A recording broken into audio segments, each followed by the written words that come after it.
और ये वही कर सकते हैं क्या? दुनिया बनाना, बना के चलाना, चला के मिटाना तेरा काम है। दुनिया बनाना, बना के चलाना, बना के चलाना तेरा काम है। दुनिया बनाना, बना के चलाना, चला के मिटाना तेरा काम है। दुनिया बनाना, बना के चलाना, चला के मिटाना तेरा काम है।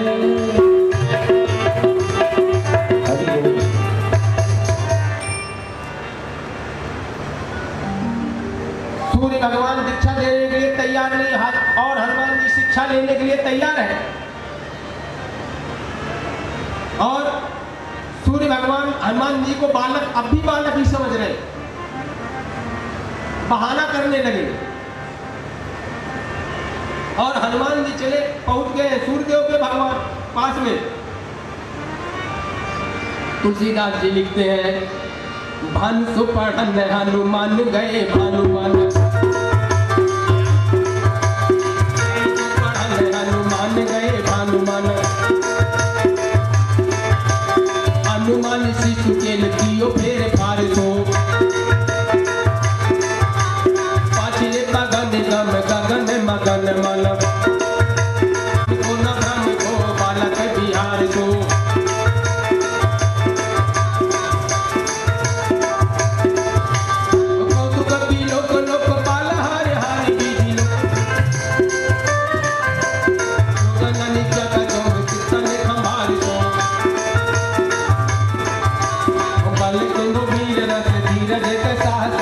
तुलसी शरीर धरे सब निको सार दो।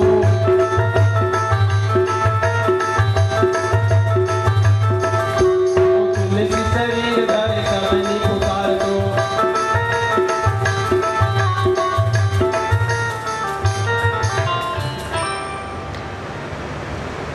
सूर्य भगवान बहाना बना के हनुमान जी को टालते रहे, लेकिन हनुमान जी माने नहीं, बोले दीक्षा तो मुझे लेना ही है, बिना दीक्षा लिए तो हम जा ही नहीं सकते और दीक्षा आपको देना पड़ेगा। तब जाकर के सूर्य भगवान ने श्री हनुमान जी को दीक्षा दिया। हनुमान जी तीनों लोक में रहे। और आगे हनुमान चालीसा में तुलसीदास जी लिखते हैं, चारों युग प्रताप तुम्हारा, कि हे हनुमान जी चारों युग में आपका प्रताप है। तो अतुलित बलधामम हे शैलाभदेहम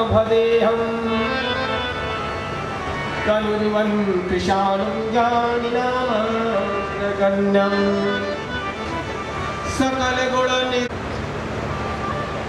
तो कहा गया है, राम दूत अतुलित बलधामा, अंजनी पुत्र पवन सुत नामा। राम के दूत है और अंजनी के पुत्र है, अतुलित बलधामा है, जिसका कोई बल का पार नहीं है, ऐसा बल श्री हनुमान जी में है। और कैसा बल है? तुलसीदास जी लिखते हैं, कहीं रीछ पति सुनो हनुमाना, कहीं रीछ पति सुनो हनुमाना।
होते हुए भी श्री हनुमान जी को अपने बल का भान नहीं रहता, याद नहीं रहता कितना बल है।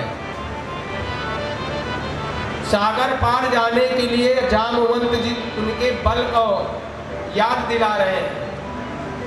कहाँ रीछपति सुन हनुमाना, कि हे हनुमान जी क्यों चुप बैठे हो, अपने बल को याद कीजिए।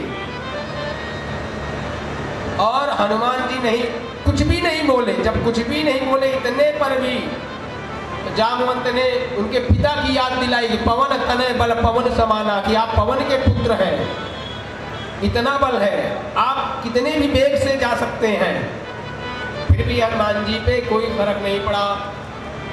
और जब श्री जामवंत जी ने कहा राम काज कर तव अवतारा, और इतना सुनते ही तुरंत ही भयो पर्वताकारा, शरीर को अपने पर्वत के आकार का बढ़ा लिया हनुमान जी ने।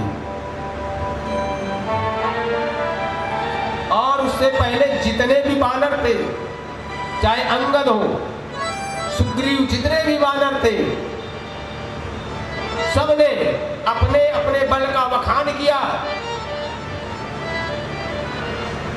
निज निज बल सब काहू भाखा, अपने अपने बल को बोल बताने लगे।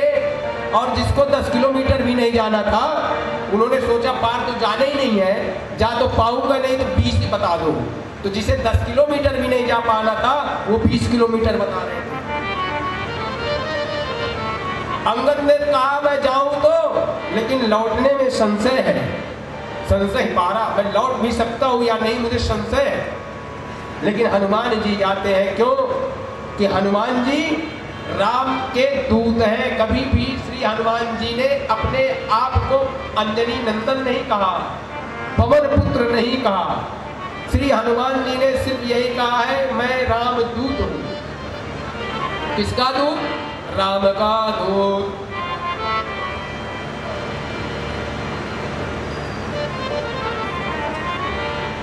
और जामवंत की यह बातें सुनकर के श्री हनुमान जी लंका को जाने के लिए तैयार हो गए। लेकिन पहले या तो जान लेते हैं हनुमान जी में बल कितना है। अतुलित बल धामा में रामदूत, अतुलित बल धामा। पहले राम के दूत है, फिर अतुलित बल है, तो बल अतुलित कितना है ये भी देख लेते हैं। एक बार रावण ने श्री राम जी को पकड़वाने के लिए सेनाएं भेजी। और पहले बल जो था हाथियों से नापा जाता था, इतने 1000 हाथी का बल इनके। चिक्करा ही दिग्गज, एक जो दिशा का हाथी होता है, एक दिशा के हाथी में 10,000 हाथियों का बल होता है। और जितना 10,000 दिग्गजे हाथियों में बल होता है, उतना केवल एक ऐरावत में होता है। और जितना 10,000 ऐरावत में बल होता है, उतना इंद्र में होता है। और 10,000 इंद्र में जितना बल है, उतना बल श्री हनुमान जी के इस छोटी सी उंगली में है। इस छोटी सी उंगली में हनुमान जी के बल है, क्योंकि उनके बल का कोई पार नहीं पा सकता है।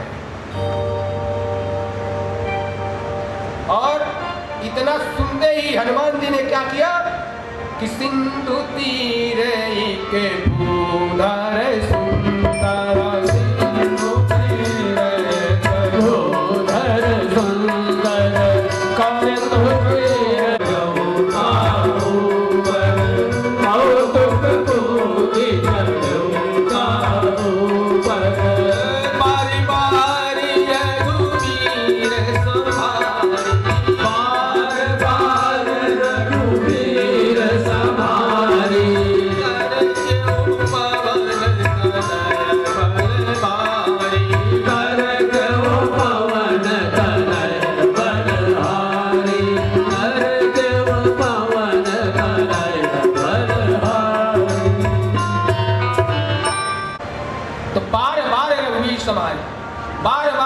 श्री राम को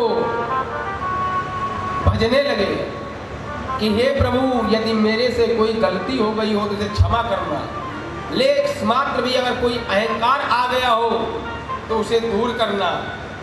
क्योंकि हनुमान जी कौतूहलवश कूद करके उस पर्वत पर चढ़ गए थे और राम जी का चिंतन बार बार करने लगे और कहने लगे, हे प्रभु, मैं तो आवेश में आकर के इस पर्वत पर चढ़ा और अब आगे जाने लगे। जब आगे जाने लगे तो क्या हो रहा है, जही गिरि चरण देहि हनुमंता, जही गिरि चरण देहि हनुमंता, चले उसका पाताल तुरंता, चले उसका पाताल तुरंता।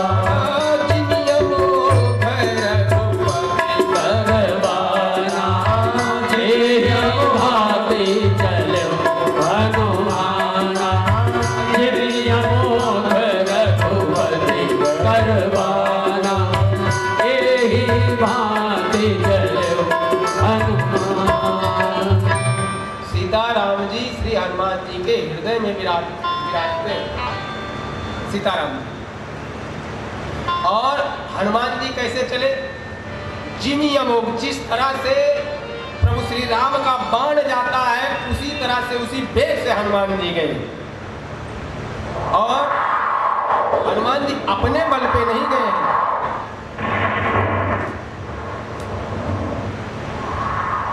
जो वेग था, जो बल था, जो शक्ति थी, वो श्री राम के हाथों में थी।